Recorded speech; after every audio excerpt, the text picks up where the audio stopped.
Deepika Yadav and welcome to our channel Liquid Physics. Today we will start resistance of a conductor depends on which factors. Okay? So हमारे जो last topic हमने किया था उसमें हमने देखा था रेजिस्टेंस की वैल्यू क्या होती है V by I. एक बार थोड़ा सा रिकॉल कर लेते हैं. फ्रॉम द ओम्स लॉ हमने देखा था R is equals to V by I. तो ये जो R होता था इसको हम रेजिस्टेंस कहते थे और इसकी यूनिट क्या होती थी ओम. ठीक है. V क्या होता था पोटेंशियल डिफरेंस और इसकी यूनिट क्या होती थी वोल्ट. और I क्या होता है करंट और इसकी यूनिट क्या होती है एम्पियर. ओके. तो हमने देखा था R is equals to V by I. But जो R होता है वो एक प्रॉपर्टी है कंडक्टर की. वो V और I पे डिपेंड नहीं करता. वो कुछ स्पेसिफिक फैक्टर्स हैं जिसपे वो डिपेंड करता है. तो आज हम वो पढ़ेंगे. Resistance of a conductor depends on the following factors. Okay. एक बार ये बताने से पहले मैं आपको ये चीज और बता देती हूँ कि किसी भी कंडक्टर में रेजिस्टेंस क्यों होता है. What is the cause of resistance. Cause क्या है तो उसके लिए देखिए. सपोज करो आपके पास क्या है एक कंडक्टर है. ठीक है. Suppose this is a conductor. Okay. So इसमें जो इलेक्ट्रॉन्स होते हैं फ्रीली इलेक्ट्रॉन्स मूव करते रहते हैं. अब जैसे ही हमने इस कंडक्टर को क्या दिया एक सेल से कनेक्ट किया पोटेंशियल डिफरेंस दिया. ये कंडक्टर एक लाइन में फ्लो करना स्टार्ट कर देते हैं. बट ध्यान देना चाहे ये एक लाइन में फ्लो करे एक डायरेक्शन में फ्लो करे बट ये इस मेटल के साथ भी टकराएंगे. भाई कंडक्टर फ्री आयंस के साथ भी टकराएंगे और ऐसे वो कंडक्टर की वॉल है उसके साथ भी टकराएंगे. तो ऐसे ही जब ये टकराते हैं तो उसमें कुछ ना कुछ टाइम हमारा चला जाता है और उसी से ही क्या बनता है रेजिस्टेंस. रेजिस्टेंस मतलब टू रेजिस्ट रोकना. मतलब इलेक्ट्रॉन्स चाहते हैं सीधा फ्लो होना उनको कोई चीज रोक रहा है. भाई बहुत भीड़ भाड़ वाले इलाके में चलेंगे तो हम भी ऐसे टकरा के चलते हैं तो हमारी जितने टाइम में हम पहुंचते थे उतने टाइम में हम नहीं पहुंच पाते. तो कुछ टाइम लगता है कुछ रेजिस्टेंस ऑफर्ड होता है. तो वही होता है हमारा रेजिस्टेंस. ठीक है. अब हम डिस्कस करेंगे कि जो VI ग्राफ का स्लोप है वो हमें क्या देता है. ये भी क्वेश्चन कई बार 1 मार्क में आ जाता है. The slope of VI graph हमने बनाया था. VI ग्राफ ये V है पोटेंशियल डिफरेंस ये I है करंट. तो इसका ग्राफ कुछ ऐसा बना था. अब ये जो ग्राफ का स्लोप है वो हमें क्या देता है. तो स्लोप क्या होता है स्लोप होता है y बाई x. तो मान लो हमने ये स्पेसिफिक पॉइंट ले लिया यहाँ पे v मान लो कुछ होगा और i की वैल्यू भी कुछ होगी. तो we can say that v by i. और v बाय i क्या होता है r रेजिस्टेंस होता है ना. v बाय i क्या होता है r रेजिस्टेंस.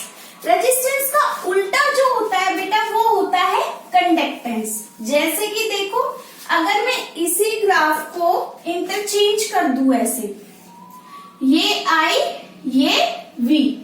ठीक है. तो अब जो ग्राफ है वो ग्राफ अब भी यही बनेगा बट जो स्लोप है वो क्या हो जाएगी I बाय V. तो आप देख रहे होगे ये किसका है 1 बाय R का. और 1 बाय R को हम कहते हैं कंडक्टेंस. ठीक है. कंडक्टेंस रेजिस्टेंस का उल्टा होता है. रेजिस्टेंस क्या करता है फ्लो को करंट के फ्लो को रेजिस्ट करता है रोकता है. बट कंडक्टेंस क्या करता है उसको कंडक्ट कराने की कोशिश करता है. ठीक है. तो ये हमारा कुछ उस टॉपिक से रिलेटेड था जो हमने लास्ट में पढ़ा था. और आप बिल्कुल भी ये मत सोचिएगा कि मैम न्यूमेरिकल्स कम कराती है. मैं खूब न्यूमेरिकल्स कराऊंगी. बस एक बार हमारा ये टॉपिक पूरा हो जाए. आज मैं आपको 5 न्यूमेरिकल्स कराऊंगी. ठीक है. और लास्ट में इन 5 न्यूमेरिकल्स के एक पिक भी डाल दूंगी ताकि आप घर में प्रैक्टिस कर सको. और तो अगर आपको मेरा कंटेंट अच्छा लग रहा है तो प्लीज इसको सब्सक्राइब कीजिए लाइक कीजिए और अपने दोस्तों के साथ शेयर कीजिए. देखो आपकी एक लाइक से मुझे एक मोटिवेशन मिलेगी. ठीक है. तो अब रेजिस्टेंस ऑफ द कंडक्टर किन किन फैक्टर्स पे डिपेंड करता है. देखो effect of length of a conductor.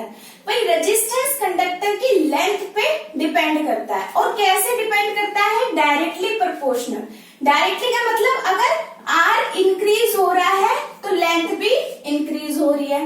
मतलब अगर कोई कंडक्टर ये है और इसकी लेंथ है L, तो इसका R रेजिस्टेंस होगा। एक दूसरा कंडक्टर है ये, इसकी लेंथ है L डैश, तो इसके पास भी एक रेजिस्टेंस होगा R। तो इसमें बताओ R किसका ज्यादा है? हमें दिख रहा है इसकी लेंथ ज्यादा है, इसकी कम है, इसका मतलब इसका रेजिस्टेंस ज्यादा होगा। तो जो R है, रेजिस्टेंस है, वो किसके डायरेक्टली प्रोपोर्शनल होता है बेटा? वो होता है लेंथ के directly proportional, length of the conductor. Second है effect of area of the cross section of a conductor. भाई कंडक्टर का जो एरिया होता है उसके रेजिस्टेंस इनवर्सली प्रोपोर्शनल होता है। मतलब R जितना इंक्रीज होगा A उतना ही डिक्रीज होगा, और एरिया ऑफ क्रॉस सेक्शन जितना बढ़ेगा R उतना ही कम होगा। क्लियर है? Effect of nature of a conductor. देखो हर एक मटेरियल का रेजिस्टेंस ना अलग होता है, तो ये नेचर पे भी डिपेंड करता है। और रेजिस्टेंस किस चीज पे डिपेंड करता है? रेजिस्टेंस टेम्परेचर पे भी डिपेंड करता है। आप जितना टेम्परेचर बढ़ाओगे रेजिस्टेंस भी उतना ही इंक्रीज होगा। ठीक है, when you increase the temperature the resistance is also increased. अब हमने देख लिया R is directly proportional to L, R is directly proportional to 1/A। अगर इन फैक्टर्स को हम कंबाइन करते हैं तो हमारे पास क्या वैल्यू आती है? देखो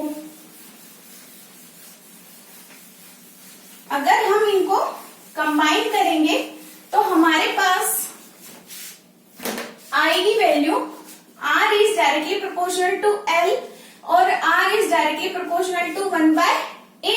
तो क्या हो गया? R is directly proportional to L/A। और जब इस डायरेक्टली को हटाएंगे तो हमें यहाँ पे क्या यूज करना पड़ेगा? एक constant of proportionality row L/A। क्या है ये? Constant of proportionality. ठीक है, और इसको कहते क्या है? इसको हम क्या कहते हैं? इसको हम कहते हैं रो। ठीक है, तो अगर मैं यहां से रो की वैल्यू देखूं तो ये क्या हो गई? RA/L। ये दोनों फॉर्मूले बहुत इंपॉर्टेंट है आपके न्यूमेरिकल पर्पज से। ठीक है, यहाँ पे R क्या है? रेजिस्टेंस। ये क्या है? Constant of proportionality, length, area. देखो कांस्टेंट ऑफ प्रोपोर्शनैलिटी को ही हम क्या कहते हैं? रेजिस्टिविटी। और क्या कहते हैं? Specific resistance. और कहते हैं स्पेसिफिक रेजिस्टेंस। ठीक है, तो कई बार पेपर में ये पूछ लेता है what is the difference between resistance and resistivity. Resistance और रेजिस्टिविटी में क्या डिफरेंस है?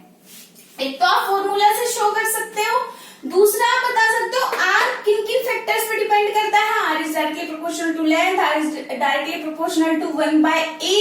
तो और जो रेजिस्टिविटी है वो इन पे डिपेंड नहीं करती, ना लेंथ पे ना एरिया पे। रेजिस्टिविटी हर एक मटेरियल की अलग अलग होती है। और आपकी बुक में एक टेबल दे रखी है, जैसे आपके सिल्वर की, आपकी कॉपर की, बता देती हूँ। सिल्वर की रेजिस्टिविटी होती है 1.60 इंटू 10⁻⁻8 ओम मीटर।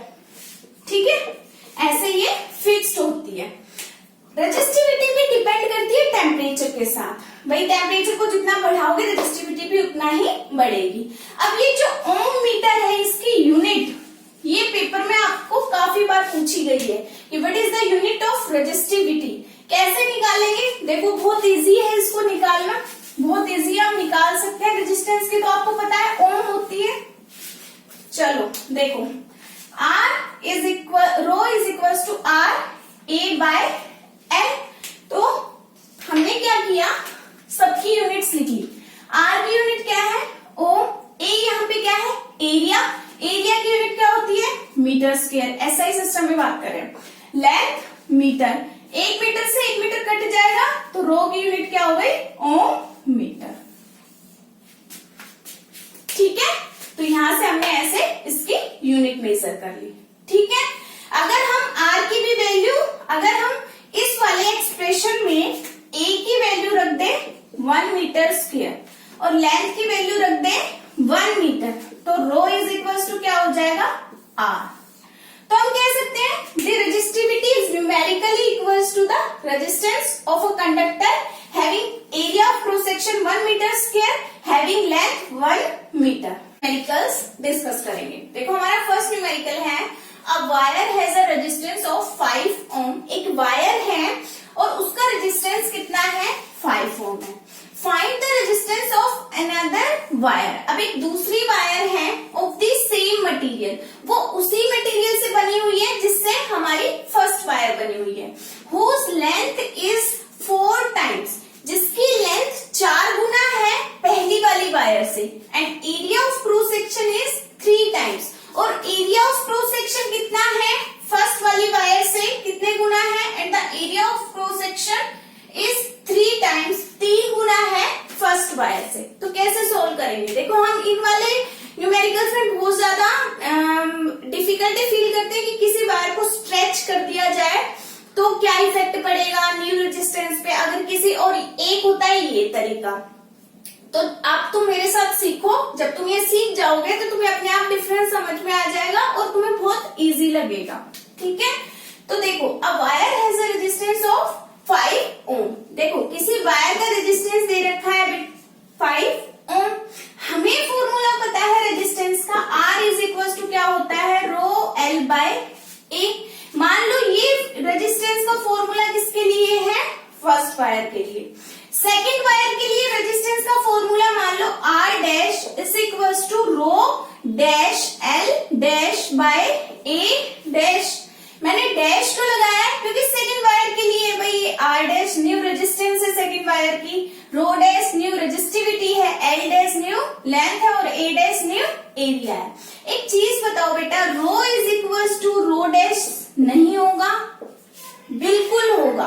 क्यों? क्योंकि रेजिस्टिविटी क्या होती है मटेरियल पे डिपेंड करती है, और हमने अभी कहा है कि मटेरियल क्या है वायर का सेम है, मटेरियल सेम है। तो हम यहाँ पे रो डैश की जगह क्या लिख सकते हैं रो।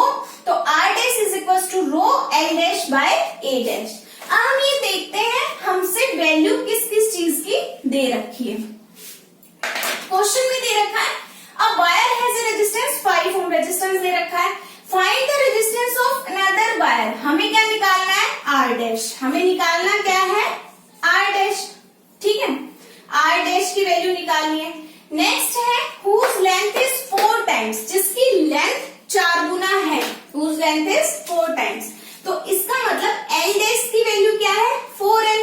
भाई जो पहली वायर है मान लो ये पहली वायर है और ये क्या है दूसरी वायर है, तो इस वाली की ये क्या है 4 इंटू मतलब 4 गुना है, तो पहली दूसरी की जो फाइनल लेंथ आएगी वो 4 इंटू L मतलब फर्स्ट वाली की लेंथ। ठीक है, आई होप ये क्लियर हुआ होगा। साफ साफ लिख रखा है whose length is 4 times and area of cross section is 3 times. A dash की वैल्यू क्या है 3 है। भाई जो पहली वायर है उसका area of cross section A है और दूसरी वायर है 3 टाइम्स, तो उसके 3 गुना है तो 3 हो गई। ठीक है, अब हमें सारी वैल्यू पता चल गई भाई, L डैश की पता चल गई, A डैश की पता चल गई, रो कांस्टेंट है ही, तो अब यहाँ पे पुट कर दो R dash is equal to rho. L dash की जगह हमने 4L पुट किया 4L, और A डैश की जगह हमने क्या पुट किया 3A। ठीक है, आई होप ये क्लियर हुआ होगा। अब क्या कर सकते हैं, इसको पॉज करके कॉपी कर लेना। अब क्या कर सकते हैं, यहाँ पे देखो R dash is equal to, अब मैं ये 4/3 फैक्टर्स को बाहर लिख लेती हूँ और अंदर लिख लेती हूँ रो L बाय A। ठीक है, ये रो L बाय A क्या है बेटा, यही तो वैल्यू है R की, ओरिजिनल रेजिस्टेंस की। तो we can say that R dash is equal to 4/3 rho L by A क्या है R, तो R, और हमें R की वैल्यू गिवन है कितना 5 ओम, तो ये क्या हो गया 4/3 इंटू 5 मतलब 20/3 ओम। जो न्यू रेजिस्टेंस है वो क्या है 20/3 ओम। देखो यहाँ पे वायर को स्ट्रेच नहीं किया है, यहाँ पे वायर की स्ट्रेचिंग नहीं हुई है। जब भी याद रखना, जब भी स्ट्रेचिंग होगी तो दोनों वायर्स की जो वॉल्यूम है वो सेम रहेगी। ठीक है, तो बड़ा इजी था। हमने क्या किया, हमने रेजिस्टेंस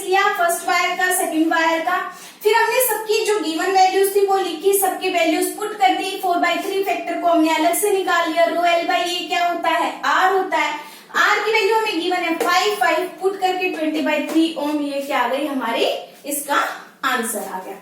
अब जो सेकंड क्वेश्चन है वो देखते हैं, ठीक है। आई होप आपको क्लियर हुआ होगा ये, और अगर नहीं हुआ तो कमेंट सेक्शन में कमेंट करिए, मैं क्लियर अच्छे से करा दूंगी आपको। सेकंड क्वेश्चन है, a wire of uniform area of cross section is stressed, देखो आ गया, is stressed to 4 times, is stressed to 4 times to its original length. Find by what factor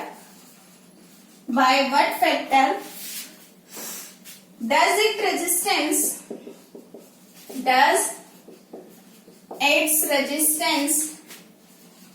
and resistivity change, ठीक है। ये question है, इसको ध्यान से पढ़ो। इसमें हमसे क्या क्या दे रखा है, देखो, अ wire of uniform area of cross section, एक वायर है, ठीक है। सपोज करो ये वायर है हमारे पास, इसकी लेंथ L है और एरिया ऑफ क्रॉस सेक्शन क्या है, A है। अब कहता है स्ट्रेच टू 4 टाइम्स, हमने 4 गुना उसको स्ट्रेच किया है। मान लो कि ये वायर है, मैंने उसको ऐसे पकड़ के 4 गुना ऐसे स्ट्रेच कर लिया, खींच लिया, तो इमेजिन करो जब मैं खींचूंगी वायर पतली नहीं हो जाएगी, मतलब कि इसका एरिया ऑफ क्रॉस सेक्शन तो कम हो रहा है, और जब ऐसे खींचूंगी तो लेंथ क्या हो रही है, बढ़ रही है। तो हमने क्या देखा, जो लेंथ है वो तो इंक्रीज हो रही है, और एरिया ऑफ क्रॉस सेक्शन क्या हो रहा है, डिक्रीज हो रहा है। अब कितना हो रहा है वो भी हमें दे रखा है, is stressed to 4 times to its original length, जो उसकी ओरिजिनल लेंथ है उससे 4 गुना हमने उसको स्ट्रेच किया है। वही सेम तरीका, R is equal to rho L/A for the first wire, ठीक है। सेकेंड वायर के लिए R dash is equal to rho L/A dash, rho दोनों के लिए सेम है, क्यों, क्योंकि सेम मटेरियल की वायर है, हमने मटेरियल अब तक चेंज नहीं किया है, ठीक है। L डैश क्या दे रखा है, L dash new length 4 times to its original length, 4 गुना ओरिजिनल लेंथ से, ओरिजिनल लेंथ कितनी है, L है, तो L डैश क्या हो गया 4L। अब एक चीज बताओ, जितना मैं इसको ऐसे लंबा खींचूंगी उतना ही तो ये पतला होगा, तो मतलब जो एरिया ऑफ क्रॉस सेक्शन है A डैश वो 4 गुना कम हो जाएगा। भाई वॉल्यूम तो दोनों की सेम रहनी चाहिए ना, यहाँ पे वॉल्यूम क्या है, यहाँ पे देखो वॉल्यूम क्या है, A into L, area into length, ठीक है।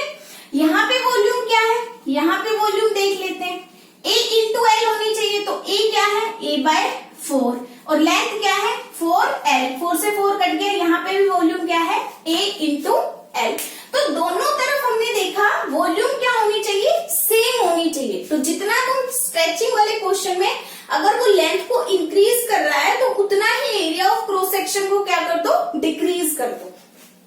ये की पॉइंट है इन वाले क्वेश्चंस का, याद रखना आप लोग, ठीक है। अब वैल्यू पुट कर दो, बस हो गया question. R dash is equal to rho L dash क्या दे रखा है 4L, और A डैश क्या रखा है A/4। ये जब 4 ऊपर आ जाएगा तो ये क्या हो जाएगा 4 इंटू 4 16 रो L/A, लिख सकते हैं ना ऐसा। अब हम क्या करेंगे, अब is equal to 16 row L/A क्या है, ओरिजिनल रेजिस्टेंस है, तो 16R। तो हमारा आंसर क्या आ गया, R dash is equal to 16R। यही तो हमसे पूछा है, by what factor does it resistance and resistivity change. तो रेजिस्टेंस 16 टाइम्स इंक्रीज हो गया, और रेजिस्टिविटी पे क्या इफेक्ट पड़ा है, देखो इसने रेजिस्टिविटी भी पूछी है, रेजिस्टिविटी मतलब रो भी पूछा है, तो रो पे कोई इफेक्ट नहीं पड़ेगा क्योंकि मटेरियल सेम है। चाहे आप लेंथ को बढ़ाओ चाहे आप एरिया को बढ़ाओ, और जब तक हम मटेरियल चेंज नहीं करते ना रेजिस्टिविटी चेंज नहीं होती। तो आई होप आपको क्लियर हुआ होगा, पॉज करके आराम से समझना है इसको, ठीक है। नेक्स्ट क्वेश्चन देखते हैं। नेक्स्ट क्वेश्चन है हमारा,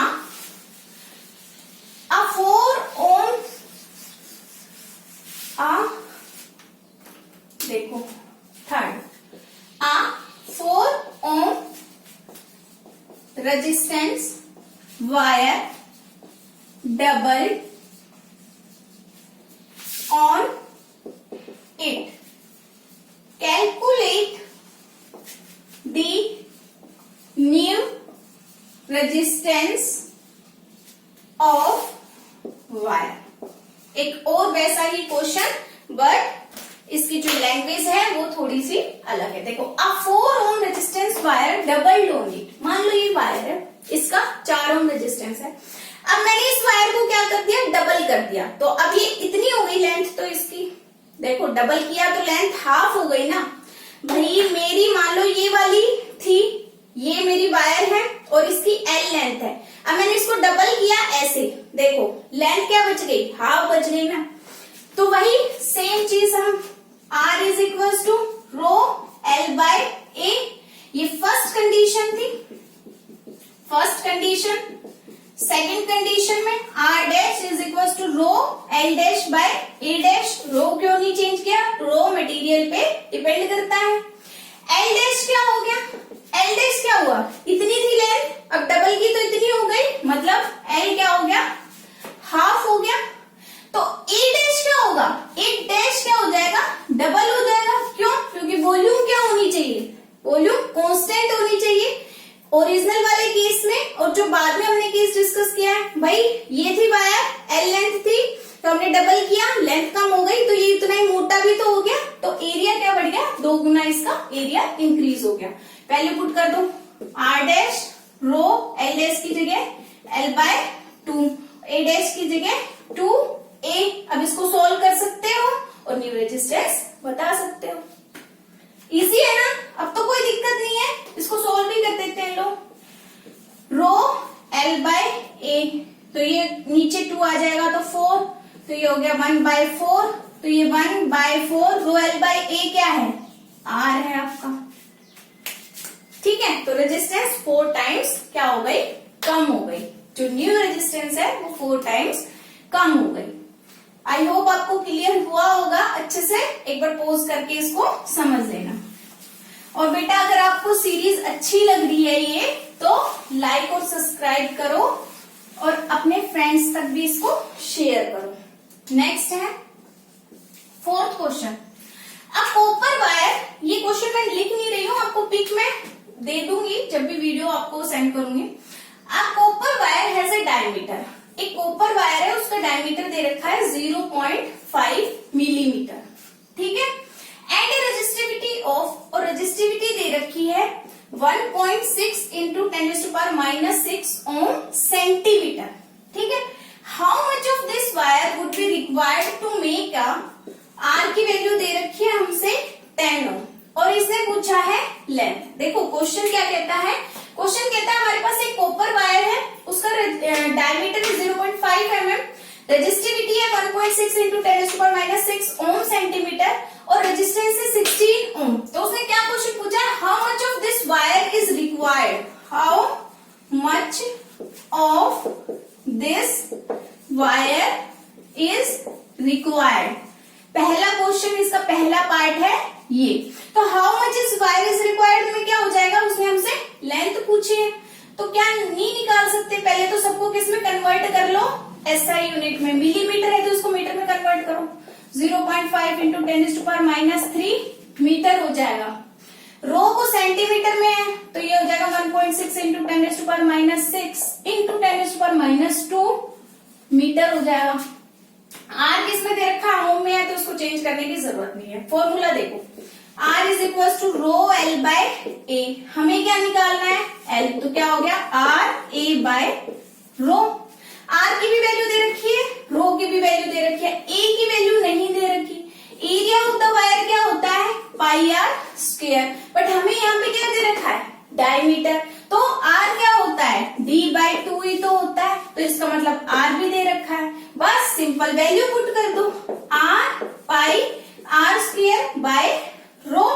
और जब हम ये सारी वैल्यू पुट करेंगे, लो वैल्यू भी पुट करके दिखा देते हैं, एक बार पोज करके डिनोट कर लेना है. ठीक है, R क्या हो जाएगा 0.5/2, तो ये क्या हो जाएगा 25 4 जा तो 0.25 इंटू 10⁻³ ठीक है। तो L is equal to R कितना दे रखा है 16 इंटू 16 ही दे रखा है ना, नो सॉरी 10 दे रखा है भैया, तो 10 इंटू में पाई 3.14 इंटू में R रेजिस्टेंस अभी निकाला है 0.25 इंटू 10⁻³ का होल स्क्वायर और बाय रो क्या है हमारे पास ये 1.6 इंटू 10⁻⁶ और -2 -8। तो जब आप इसको सोल्व करोगे तो आप कैलकुलेशन कर सकते हो, पर फिर भी बता देती हूँ इसको सोल्व करने के बाद वैल्यू आएगी 122.7 ठीक है मीटर, क्योंकि हमने सारा सिस्टम किसमें लिया है एसआई में। इसका सेकंड पार्ट है and how much the resistance change if the diameter is double. अगर मैं डायमीटर को डबल कर दूं तो इसके रेजिस्टेंस पे क्या इफेक्ट पड़ेगा। ध्यान देना यहाँ मैंने इसको डबल किया है, मैंने कोई स्ट्रेच नहीं किया है ठीक है। तो ये आप ना घर पे प्रैक्टिस करके देखना। क्वेश्चन है हाउ मच, अब अगर वायर को डबल कर दे तो रेजिस्टेंस पे क्या इफेक्ट पड़ेगा। यहाँ मैंने स्ट्रेच नहीं किया है वायर को, ध्यान देना ठीक है। आई होप ये क्लियर हुआ होगा। And our last question is, जो हमारा लास्ट क्वेश्चन है वो है the resistance of a conductor. जो हमारा लास्ट क्वेश्चन है उसमें दे रखा है the resistance of a conductor of length. एक कंडक्टर है जिसकी लेंथ है 75 सेंटीमीटर ठीक है, उसके पास रेजिस्टेंस है 3.25 ओम। इसे पूछा how much should be the length of the conductor if the resistance offered is 16.25 ओम। भाई जब लेंथ 75 सेंटीमीटर है तो रेजिस्टेंस 3.25 है, तो कितनी लेंथ होगी जब रेजिस्टेंस 16.25 ओम होगा। तो हमें पता है R is directly proportional to L जितना इंक्रीज होगा और उतना ही बढ़ेगा। तो यहाँ से इसको कन्वर्ट करो SI में, तो 75 इंटू 10⁻² मीटर ठीक है। तो करते हैं चलो 3.25 ओम रेजिस्टेंस वायर की लेंथ कितनी है, उसकी लेंथ है 75 इंटू 10⁻² मीटर। तो 1 ओम की कितनी हो जाएगी 75 इंटू 10⁻² बाय 3.25 यूनिटरी मेथड है, तो 16.25 ओम की कितनी हो जाएगी, तो 75 इंटू 10⁻² बाय 3.25 इंटू 16.25 सोल्व कर लेना, जो भी आएगी वो मीटर में आएगी। क्यों, क्योंकि हम निकाल क्या रहे हैं, लेंथ निकाल रहे हैं वायर की ठीक है। तो ये हमारा आज का सेशन था। अगर आपको कोई दिक्कत हो, कुछ समझ में नहीं आया तो कमेंट सेक्शन में कमेंट करिए and please like, subscribe and share with your friends. Thank you so much.